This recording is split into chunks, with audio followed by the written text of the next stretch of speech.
Holly, I am so thrilled, and I cannot thank you enough for first and foremost being a member of my community members of Cool, but on top of that, for accepting my invitation to be a guest for my podcast, What is Your Cool?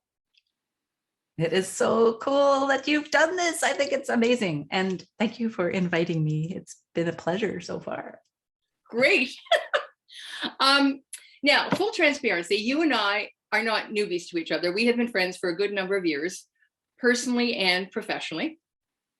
And we've had enough conversations, Lord knows we've had enough conversations, that we both believe that everybody, every human being, has their own brand of coolness going for them. Now, sometimes people don't realize it. I might even be guilty of that at times.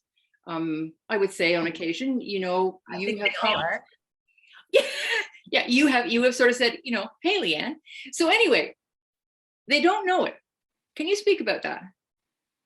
Yeah, well, I think it's human nature to not know yourself, right? Yeah. It's really hard to you see yourself through others' eyes or others' expectations of you. So it's really neat to have somebody point out to you that, hey, you do this. Wow, this is really cool. And it's like, oh yeah, I guess I never thought of it that way. So many people just don't realize how cool they are.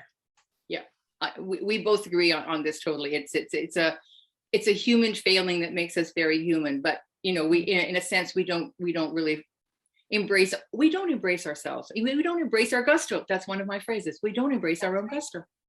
Yeah. All right. I happen to know that right now in your life, one of the coolest things that you've got going is an exhibit called The Artsy Life of Holly Dean, Artist, Teacher, Inspirer. Can you give us a quick explanation as to how that all came about for you? Yeah, well, it was a real surprise. It was great. I got a call from Heather Savage, who is the curator at the St. Lawrence College Brockville campus gallery there. The gallery is just gorgeous. And they've been shut down, of course, for 2 years with COVID, not being able to have shows. And they said they would love to have me come and display my art. And as we were talking, I thought, you know what, it's more than just art. This is my journey, because this is what I'm all about, is living an artsy life and inspiring other people to do it. And I love to teach art and that sort of thing, but it's all this whole basis of living this artsy life. And Heather jumped right on board and said, this will be really cool. Yes, let's do it this way. And so it's been such a pleasure, and it's been on for 6 weeks, and there's been lots of people going and then either writing comments on Facebook or leaving them in the book, how it's inspiring them. So it's beautiful. Terrific. It really is. All right. So you and I, a few days ago, made a trip down to that exhibit, and you took me on a little tour, and I peppered you with questions. So let's just share that with everybody now so they can see how you talked about and how we talked about coolness and Holly Dean. Well, Holly, here we are. Yes. Artsy Life of Holly Dean. And you have the guide yourself here. So this is amazing. It's such a wonderful exhibit, and I'm so excited to see it like this. It means the world to me. Yeah, it's so cool. So I know there's a story here. Yeah. And it starts right at the beginning, even though the very first time through I missed this. I saw the one around the corner, which is equally funny and interesting. So do tell us about your early start with art. Yes, well, I had a wonderful, magical childhood, so creative. My parents both, they just always nurtured me and told me I could do anything I wanted, and my whole life was creative, right? And then I went through school. School was fun. Kindergarten, nursery school, grade school was fun, and then I got into high school, and it was grade 9, and I took art because I thought that would be fun, but I wasn't thinking of art as a specific creative thing. I didn't relate it to my youth at all. And I took it, and we had to do special techniques. We had to learn to draw certain ways, and I was thinking, oh, this is a really technical thing. It's okay, but it didn't fire me up at all. It had no soul to it. Right. So I ended up at the end of the year, I think it was a tree I drew in charcoal or something, which I thought, bleh. And the teacher said, oh, it's not very good. And I'm like, I'm not taking art anymore. And I dropped it. I never had art again.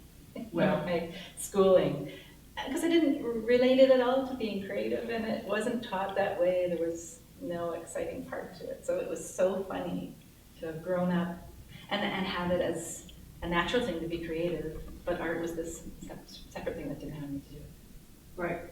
So basically, he was isolating you from everything that you'd had up until that point in time.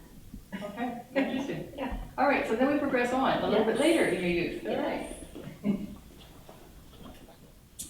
So Holly, we come around the corner. Yes.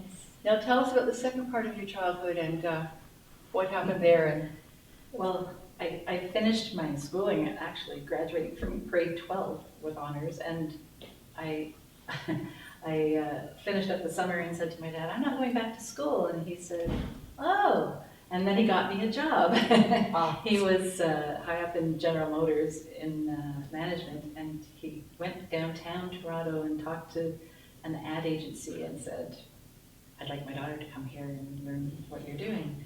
And I think they thought too, it's like, oh, we couldn't say no, right? Because he was their client. But anyway, he sent me off there, and I lived on a farm with horses. I was very shy. I had to then drive down to Pickering from Uxbridge, get on the GO train, go to Toronto, find my way down to the Esplanade, work at this ad agency who would send me over to the Harbor Castle with papers to be signed. And I mean, I had never thought, I didn't even know this world existed, right? But I just did it. And I think my dad thought, oh, she's going to just say, I can't do this. I want to go to school. But no, that began my printing career because I started in graphic design and printing right after that. And it was a great experience. And the owner was Eric Rosen Enterprises. The owner said to me when I left, he said, when you came, I wasn't so sure what this was going to be like. And all I ever learned to do was to type on that's all you learned there. a electric typewriter. I used to work on one of those. Yeah, it's so cool. But he said, but it was a pleasure, and he had passed on lots of things to me, which was really fantastic. So it was this wonderful experience, and then that was it. From then on, that was it. I was 16 when I graduated grade 12. I think I was 17 by this time I started working there. Yeah. And then I just took off, just went full time. Cool. Okay. So it's interesting because there's this first piece, which I said to you on my first visit here during your reception that you had. Of course, I wasn't going to touch everything, but you told me these pages actually move, and they do. Yes. And this piece is called She Arrived at the Edge of the World. And I'm sitting here going, given what you've just told me, what a perfect way to begin this exhibit, because now we're going to step into the world that up till this point that you've told us, you're now running errands. You're being like a Girl Friday kind of sense, Yeah. which is what my first job was. Yeah. All right? Selectric typewriter and all. So we're now just on the brink of, we're going to move into what made Holly turn into this cool artist. I mean, she was a cool kid doing art, but then she got turned off, and now we're here. And now what's Holly's cool? How did Holly get her cool together? Yes. So that's what we're here to look at. It's so neat. Okay.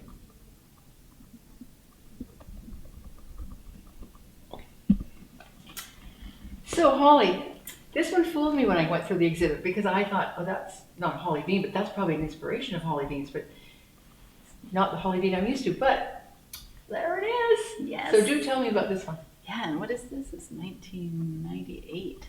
Yeah, when I kind of got back into art in an odd way. I mean, when I did start working full time, I also started my own business because I started doing calligraphy, and I was working with my own calligraphy intertwined with graphic design. I called it calligraphic design. And that's what set me off on this path towards art. But I didn't know even that at the time. I was doing calligraphy, and I was really good I was a perfectionist, right? So everything had to be perfect. I was very lucky because calligraphy came very easily to me.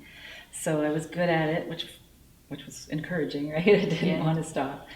And then, but I got bored because I was just doing poems or things like that, and on white pieces of paper. And then I thought, okay, I got to do more. So, and then I found William Morris and saw his beautiful designs and realized that he had been a calligrapher. He was a designer as well. And this sort of, this love of beautiful things and having them all around you. And I started doing, it's even kind of graphic, these acanthus leaves that are around it. And they're a tribute to him because he used to draw that kind of thing.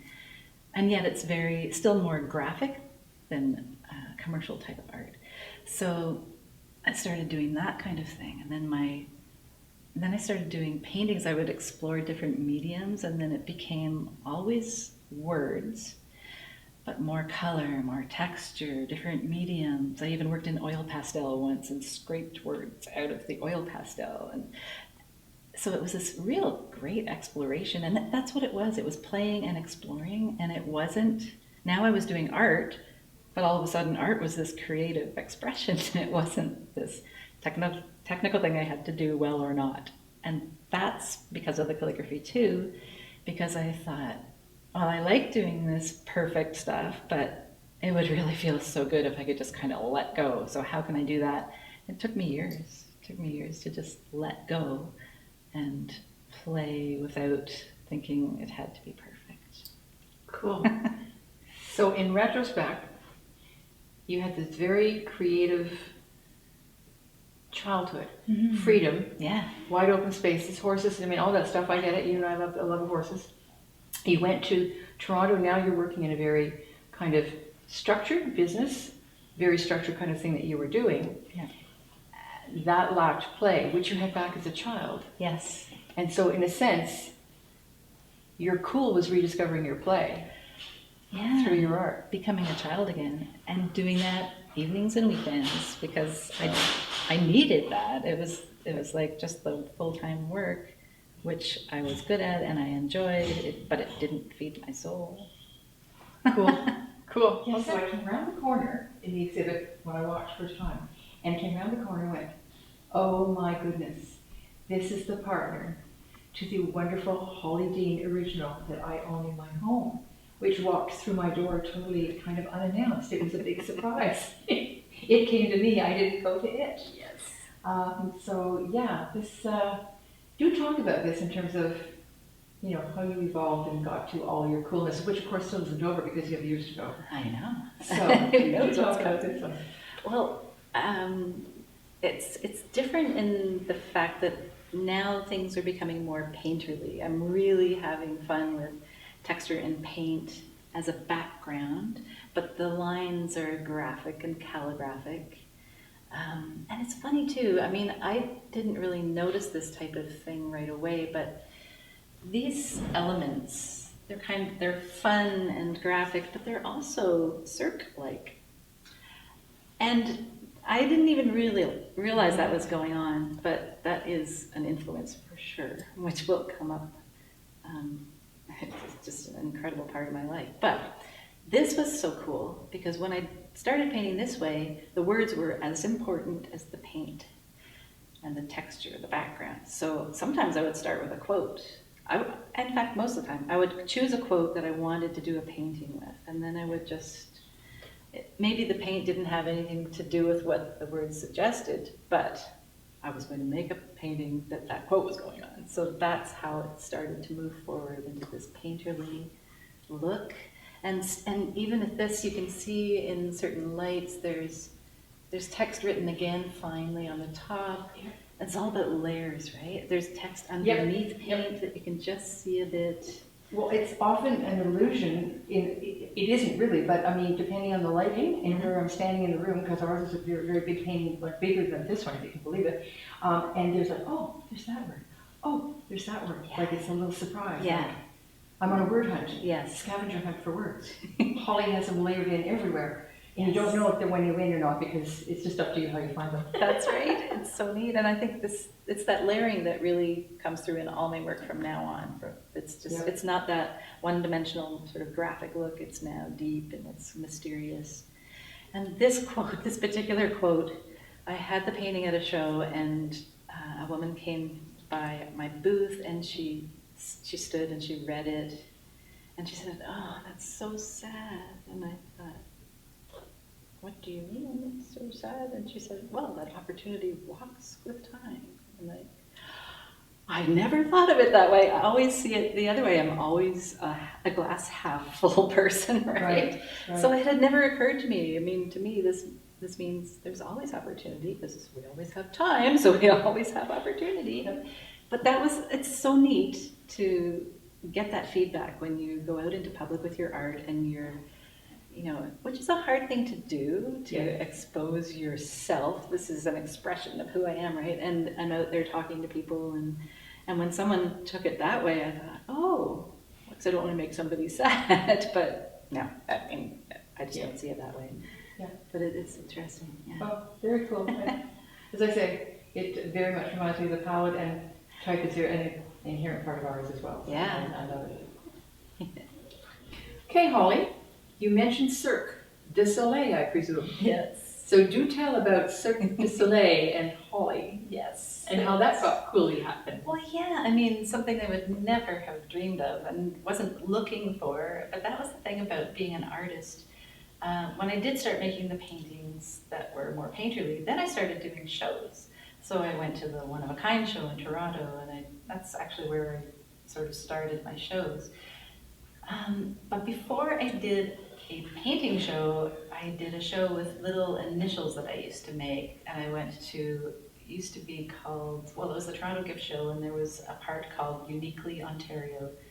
And I was invited to go to that. It was $50 and to see if I wanted to do wholesale. So I had these as framed initials, and I thought, oh, maybe I can sell those, because at that point I had left my full-time job.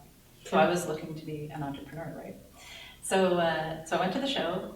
I met this lovely woman who made hats. I was introduced by the woman next to me in her booth. She said, "You have to meet Suzanne. She puts letters on her hats. You guys will love each other." So I met Suzanne. That's it. And then a couple of years later, Suzanne went to work for Cirque Du Soleil in merchandising.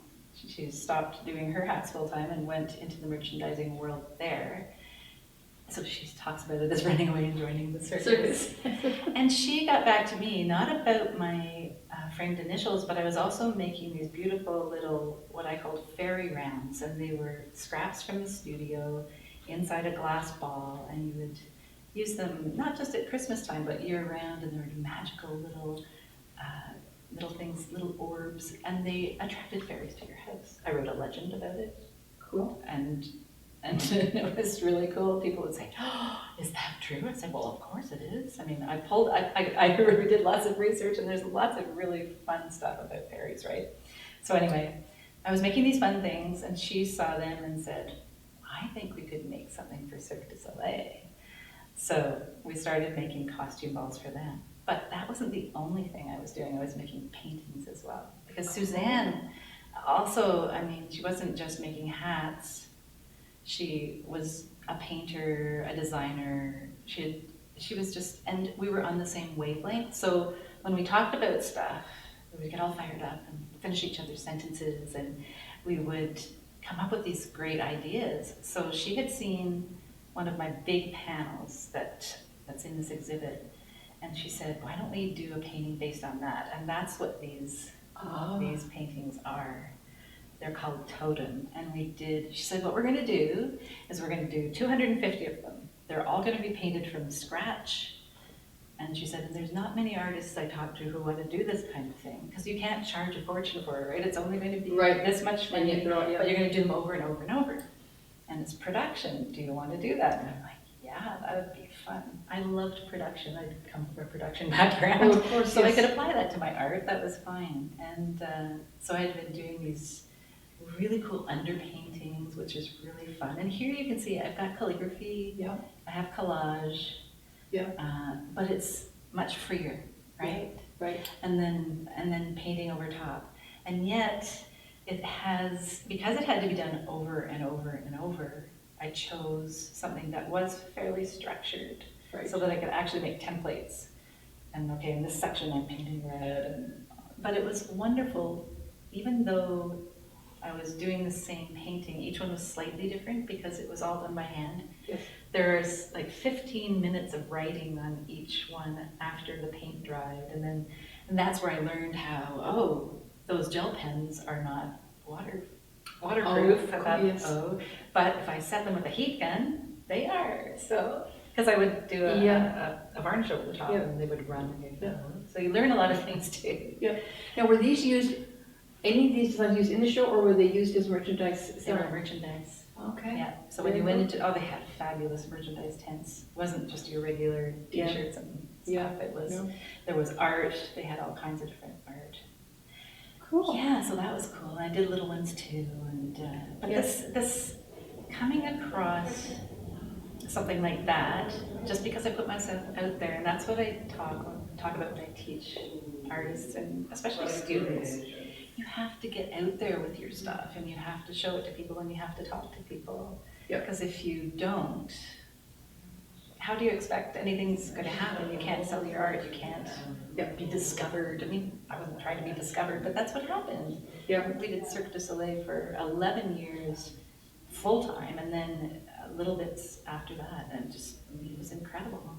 Yeah, terrific amalgamation of all, like, your calligraphy, your art, your paint evolution, and business stuff, which was really great. Yeah. How cool was that? It built my business so much. I had to learn so much to run it.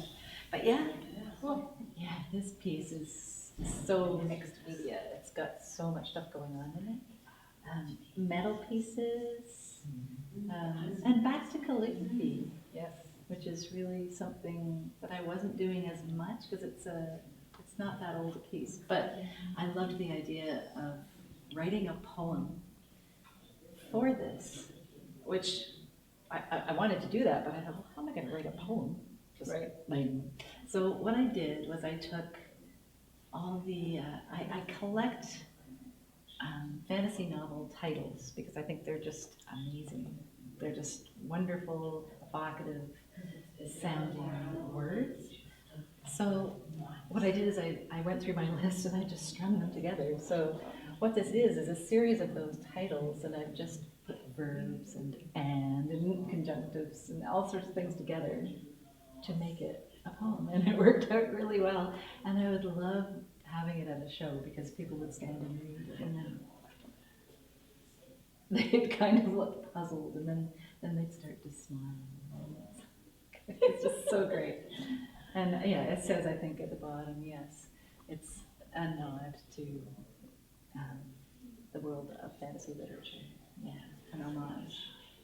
Cool. Yeah, and again, it's one of those ones that when you're in the light, it looks different when you walk past it, and it's got stitching in it and all kinds of things. And these are like fabric. That's part of Larry's mother's tablecloth. Oh, for heaven's sakes. Yeah, and then this is a linen handkerchief that's been printed onto, an image has been printed onto, and then it's been melted in there too. So yeah, I loved the idea of just exploring and super texture, and there's even beads that are nailed on at the top. It's got everything in it. So it's this wonderful. Ooh. And the Lord said, let there be light, and there was. That's wonderful. Isn't it? Now you can see all the changing colors and things. Yeah, so look different. This is your layering. I know your work enough Yes. that you do lots of layers. There's hidden layers on things. Yeah, I mean, if you start looking, you feel like you're out here and you can just go in. And there's even some texture here on the edge too as well. That's anaglyph wallpaper, the textured wallpaper. Yeah. Very cool. Yeah. Yeah. And this is titled Weave World. Yes. Definitely. Yes, this is my child Kai right here. Layered with horses, we would have loved horses. Yep. So all kinds of storytelling as well. Exactly. Yeah. All right, Holly, right. This one is totally different from anything I've ever seen of yours. So do tell about the coolness here that you've got going on. Really about mark making and definitely coming out of calligraphy, right? When you do calligraphy, you have these shapes and lines, but this is big movements with your arms and making marks which are completely unique to you. So everybody who does this makes different marks. And this is something that I do when I'm teaching workshops too. So we start off by experimenting with mark making and then maybe go into layers on top of it and paint. But that mark making frees you up. It's a way to play, to just let loose. And this particular one I called We Had Balloons, because after I did it, it's got so much movement in it, and it feels to me like you've let go of a balloon and it's shooting across the room. It's just filled with that sort of energy. Yeah. Yeah.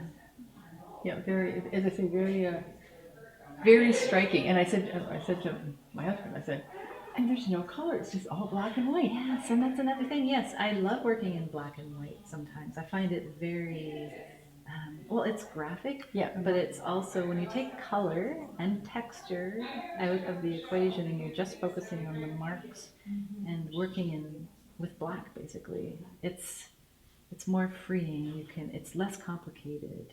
You can really just play and see what happens. So, Holly, Yeah. I love the title on this one. It's called Fancy Sleeping on Air. I wonder if anyone's done it before. And this is the name of the painting, so do tell. And that's a line out of Narnia. I believe it's The Lion, the Witch, and the Wardrobe book. So now here I am. I do have words. I was checking this the other day. There's some little words written in pencil here, but you can't even quite make them out. So I've gone the opposite direction with this painting, which is more recent. It's still 6 years old, but it's more recent, where it's just layers and layers and layers of paint. There is calligraphy underneath it. There is some pencil wording, but the paint is the thing. It's the image, and again, it's abstract though. So it's creating this mood as well as having the shapes and the forms, and again, a monochromatic palette. This piece was so much fun to do because I did 4 videos of it when I made it. It was pouring house paint. It's made with mostly house paint. House paint, actual house paint. Yeah, so I pour the can I had red paint at one point, and blue, and then white, and you can see a lot of texture in this piece. Yes. That's all paint that's dried and hardened. Oh, okay. So there's no collage papers or anything, it's all paint. And then scratching through it to make lines but yeah, so it's, again, and this is big. It's probably the size of the one you have. It might be. Yeah, probably fairly close. So I do like working big when I can. And again, when I'm doing that, I was fascinated when I did my video of myself painting it to see it look like I was dancing. I would be here and I was doing this kind of movement, and then when I look at the video, I go, whoa, but I didn't know I moved like that. So you can really get your whole self into something like that. Which is kind of like when we're kids. We use our bodies so much more than absolutely. we do when we're adults. And I use my hands. Yes. And so yes, definitely there was finger painting going on. I would take a sander to it when it dried and sand parts off and add more in. So really playing and letting loose. Lots of fun. Yes. Lots of playtime. Yeah, and the title was afterwards. So I find that's what I'm doing now is instead of choosing quotes that I love and then doing a painting for them, I'm doing a painting that's usually isn't planned. It's just I respond to the marks I make first and then respond to those. It's like a conversation back and forth.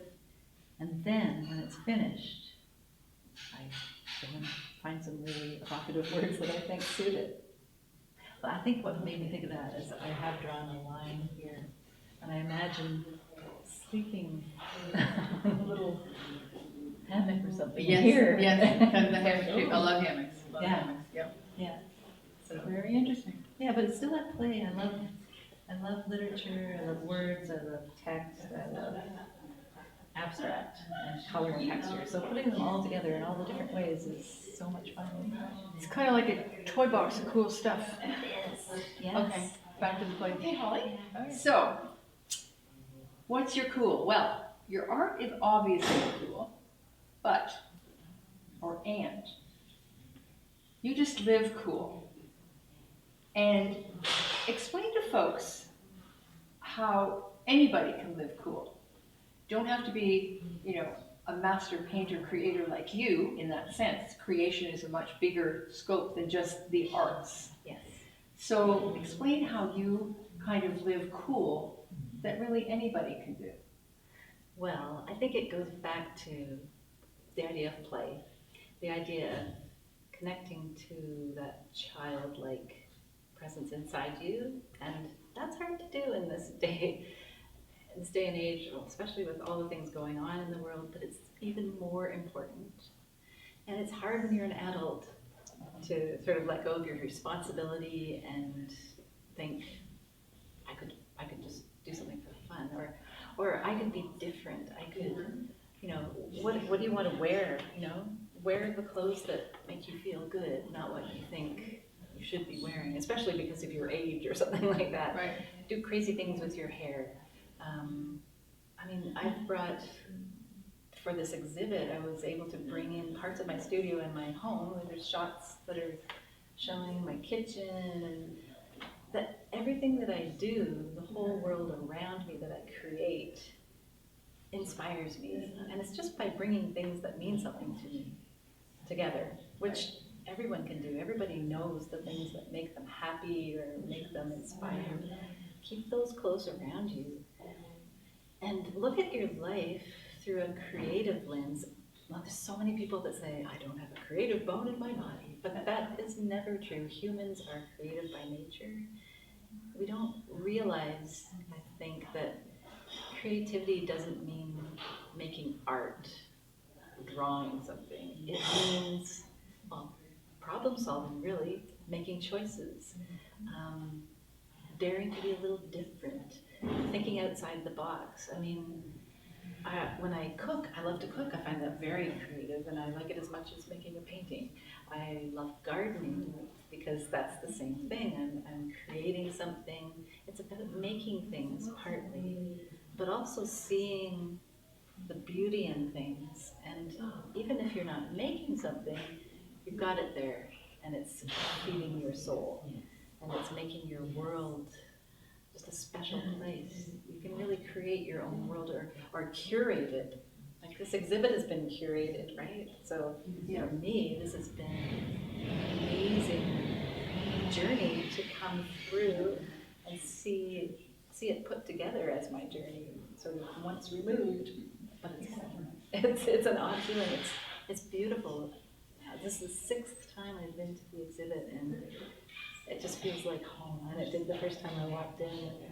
Yes. It's amazing. Yeah. Yeah. Well, and this little corner, Yeah. when I came, was, I've been in your home, many times, and it is like a little piece of how Holly lives, sort of right here, right down to our mutual love of a Mini Cooper. Yes. Yours was black, mine was yellow. Yes. But yeah, I hear you. It's Yeah, and even the car was fun. It was exciting. It was just something special, right? So it was like driving a toy. Yeah. Yeah. Not just a car, a toy. Yeah. Yeah. So that whole idea, do what you can in your life to just live with joy and play, and get past that. You have to do things a certain way, or Yep. step outside that. Be yourself. Great. Totally agree. We just find your cool your own way, and we've all got cool. We absolutely do. Yeah. Sometimes it takes somebody else to see it, but look for yourself because it's there. Yes. Yeah, exactly. Yeah. Okay, great. Thanks. So Holly, how did it feel for you to do that tour with me a few days ago? It's really an unusual experience because it's my art. I know it's my art, and I know it's my journey, but to see it presented that way, because when I was working with Heather, she chose the paintings that would be in it. She hung them the way she did and put all of the write-ups that I did to go along with things in specific spots where it was a surprise for me to come upon them there. And it's this amazing experience to kind of see it one step removed from yourself. And it means that I can really see it in a different way. It's not how I've always thought I've lived my life. It's, oh, this is how I lived my life. Oh, this is really interesting. I didn't make this connection before, and that sort of thing. It was really amazing. Yeah, I found it quite fascinating. And of course, I went for when your reception was on, and of course it was busier then, and so I couldn't see it in the total flow of things. And indeed, I missed some stuff because when we went back, I'd missed the very first piece, which is the very first piece. So anyway, it was all really, really interesting. Terrific. It was fun doing that with you. How lucky to be with the artist and to tour an exhibit like that. I mean, I've never had that luxury in my life before. Okay, so I'd like to ask you a favor now. Yes. Could you share your ideas, thoughts, tips, whatever, in how we folks, we ordinary folks, how we can perhaps in some cases discover, then nurture, and then cultivate through our lives our own coolness, whatever that coolness can be, that individual and unique coolness for each of us, given your life and how you've evolved with your coolness. Yes, it's so important I think a big part of it is to realize that we are all creative beings. So that's where our coolness comes from, however it manifests. And for me, it really does come down to play, which I was a perfectionist for years. I did calligraphy, which is very demanding, and I loved doing all that sort of thing. But I longed for really expressing myself somehow and didn't know how that was going to come about. So I use the acronym PLAY. Cool. So cool. How cool is that? Simple. It works for me. I can remember it. Yep. So the P is for permission to play. So have fun, connect to your childlike wonder and allow that to happen. It's so often we don't, right? We're just like, no, we're adults. We have to do this. We have to do that. So it's about playing and connecting to that childlike wonder. And L, it's let go of expectations. We have so many expectations put upon us and that we put upon ourselves. Yes. If you let those go and explore what really makes you happy, what brings you joy, what allows you to express yourself, that is just, it's priceless. I mean, you have to delve because a lot of the times we just are like, well, I don't deserve to do that, or I don't have time to do that. No, it's really important. And then A is for taking action, acting on these impulses and being aware of opportunities that are coming up around you. That's really, when I look back on my life, I see the journey. All these opportunities came up and I seized them, right? And that is what your life is. It's a series of decisions you've made. But if you're thinking you should be doing a certain thing and going along that route without looking at anything else, you miss all those. So taking the action and being aware of opportunities, yes. And of course, Y is be you, because you're the only one who can. Absolutely. There's only one you. Yep, absolutely. Brilliant. Like a beautiful way to put it together. It sounds so simple, but you and I both know it's not as, it's more difficult than that, but you have very succinctly put it together. Makes a great little acronym for sure.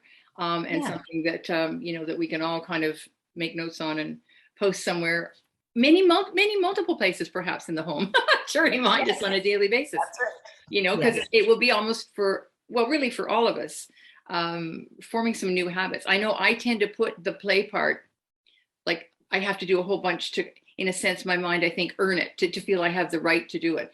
And yet I know that's ridiculous, because actually if I do some of that in the midst of stuff, I'll be better at what I'm doing after. That's true. It's learning that about ourselves for sure. Absolutely. Holly, I can't thank you enough. I seriously can't. You are such an inspiration. You are such a delight, and you are such a cool human being. Thank you for crossing my path in life. Thank you, Lianne. You're more than welcome. Bye.